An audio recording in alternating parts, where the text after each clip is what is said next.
Dans la chambre faiblement éclairée, les ombres dansent sur le sol, estompant les contours de la pièce, tandis que la femme est gravement malade. La jeune Cendrillon est assise près du lit de sa mère, sa petite main tendue pour le réconfort. La voix fragile de la femme murmure: Reste bonne et gentille, Cendrillon. Je promets de veiller sur toi depuis mon cœur. Un léger sourire illumine les lèvres de la femme alors qu'elle transmet ses derniers mots à sa fille bien-aimée. Ses yeux se ferment doucement, la pièce se tait et une vie s'éteint, laissant Cendrillon seul dans la pénombre. Cendrillon arrive à la tombe de sa mère, un lieu d'une beauté solennelle, baigné d'une douce lumière du jour. Fidèle à sa promesse, elle s'approche avec un cœur tendre, sa présence étant une lueur de bonté et de générosité. L'air est lourd d'une grâce mélancolique, un témoignage silencieux d'un amour durable. La lumière du soleil filtre à travers les arbres, projetant des ombres tachetées qui dansent sur la tombe sereine. Chaque jour, Cendrillon honore la mémoire de sa mère, sa fidélité étant inébranlable face au chagrin. Un sentiment de paix profonde envahit la scène, un havre de tranquillité au milieu des épreuves de la vie. Un an a passé. Le père se remarie. L'espoir renaît dans la grande maison.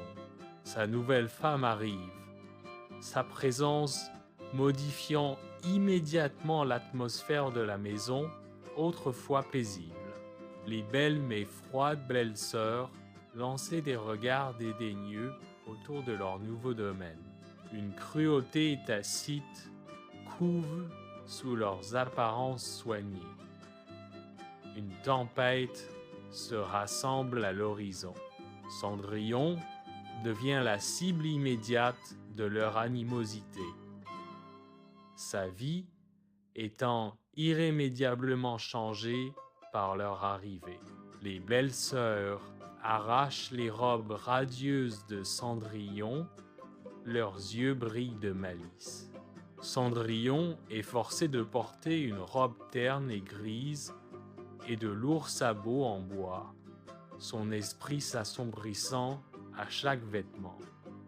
Bannie à la cuisine, elle travaille sans relâche, ses mains tachées de suie et de crasse. Les belles-sœurs éclatent d'un rire cruel, leur voix résonnant dans toute la maison pendant que Cendrillon récure les sols. Ils l'appellent Cendrillon à cause de la suie, murmure la narration, un écho moqueur de son identité perdue.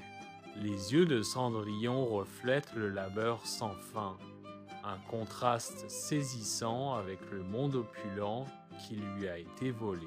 À l'intérieur de la grande maison, la lumière du soleil traverse les fenêtres alors que le père se prépare pour son voyage à la foire. Il se tourne vers ses belles filles, l'anticipation planant dans l'air, alors qu'il demande quel cadeau leur cœur désire. Les belles filles interviennent à l'unisson, leur voix dégoulinant de cupidité. De belles robes, des perles et des bijoux. Une pause momentanée alors que le regard du père s'adoucit, se tournant vers Cendrillon avec une douce curiosité. Avec de la chaleur dans les yeux, il demande: « Et Cendrillon, que désires-tu » Cendrillon se tient tranquillement, son expression pensive alors qu'elle considère son simple souhait. Le père revient de la foire. sa silhouette se détachant sur la lumière du jour alors qu'il marche le long du sentier.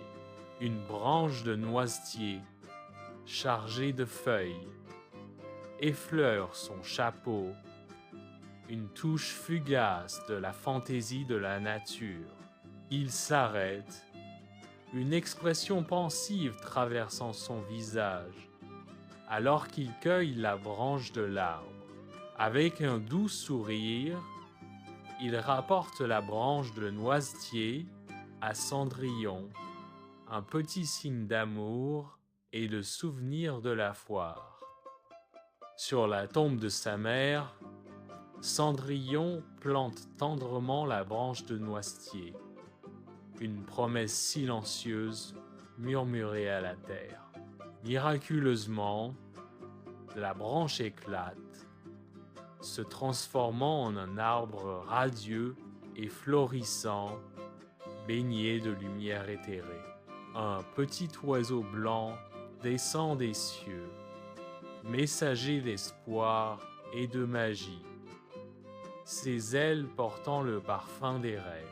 D'un battement d'ailes, l'oiseau accorde à Cendrillon tout ce que son cœur désire. Une cascade de bénédictions tombant du ciel.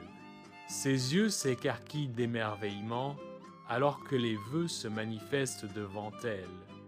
Un témoignage tangible de l'amour et de la foi. La tombe est désormais un sanctuaire de rêve, où l'espoir prend racine et fleurit éternellement. À l'intérieur de la grande maison, un décret capital est annoncé par le ROA, préparant le terrain pour un bal somptueux de 3 jours. Le but du bal: pour le prince de choisir sa future épouse, une décision lourde d'attente et de tradition.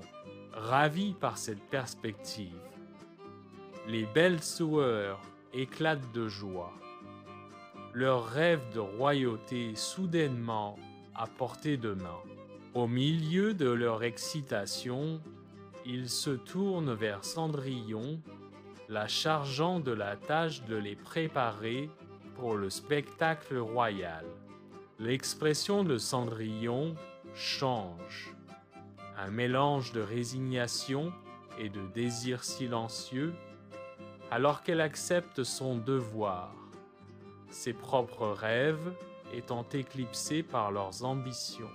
Dans la cuisine lumineuse, les yeux de Cendrillon brillent de larmes alors qu'elle joint les mains, une image d'espoir désespéré. « S'il vous plaît, maman, laissez-moi aller au bal. Je promets que je serai sage, supplie-t-elle, sa voix tremblant d'anticipation et de peur. Le regard froid de la belle-mère transperce Cendrillon, son expression étant inflexible et cruelle. Absolument pas.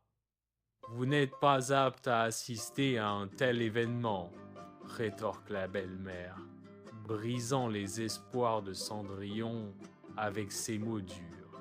Cependant, si vous y tenez, accomplissez cette tâche. Triez un bol de lentilles dans les cendres en 2 heures. Si vous pouvez faire cela, peut être, juste peut être, je vais l'envisager, ajoute la belle-mère, lançant un défi impossible avec une lueur sinistre dans les yeux. Cendrillon s'approche du noisetier, la lumière du soleil se faufilant à travers les feuilles. Elle appelle, sa voix résonnant doucement dans l'air tranquille. Un tourbillon d'ailes remplit le ciel alors que les oiseaux descendent, répondant à son appel. Les oiseaux trient diligemment les lentilles, un témoignage silencieux du cœur pur de Cendrillon, tandis qu'une narration murmure la cruauté continue de la belle-mère refuse toujours de la laisser aller au bal. Sous le regard silencieux du ciel nocturne, Cendrillon se tient seul près du tombeau de sa femme, le vent froid chuchotant à travers les arbres. Alors que sa famille disparaît dans la nuit, en route pour le bal scintillant, elle se retourne vers l'arbre ancien, l'espoir brillant dans ses yeux. Avec une appréhension contenue, elle murmure son vœu le plus cher dans le silence. Sa voix à peine audible au-dessus du bruissement des feuilles. Un éclair blanc dans l'obscurité, alors qu'un oiseau descend, portant la magie sur ses ailes, offrant un cadeau de tissu chatoyant et de broderie délicate. Une magnifique robe scintillante dégringole, suivie de pantoufles tissées de lumière d'étoiles. Un rêve rendu tangible dans la nuit silencieuse. Serrant ses nouveaux trésors, Cendrillon se retourne, le cœur battant d'anticipation, et se précipite vers les lumières lointaines du bal du château. Cendrillon entre dans la salle de bal, une vision d'une beauté inattendue, et tous les regards se tournent vers elle avec admiration. Sa belle-mère et ses sœurs ne la reconnaissent pas, perdues dans leur propre vanité et ignorance. Le prince, totalement captivé par sa grâce, danse sans relâche, oubliant tous les autres. À mesure que la nuit s'approfondit, Cendrillon s'éclipse, laissant le prince désireux. Sa poursuite contrecarrée alors qu'elle disparaît dans les ombres. Sous la lumière vive du jour, le prince arrive à la résidence de Cendrillon, sa présence attirant l'attention. Il brandit le pantoufle d'or, symbole du destin et de la transformation. Une proclamation royale retentit.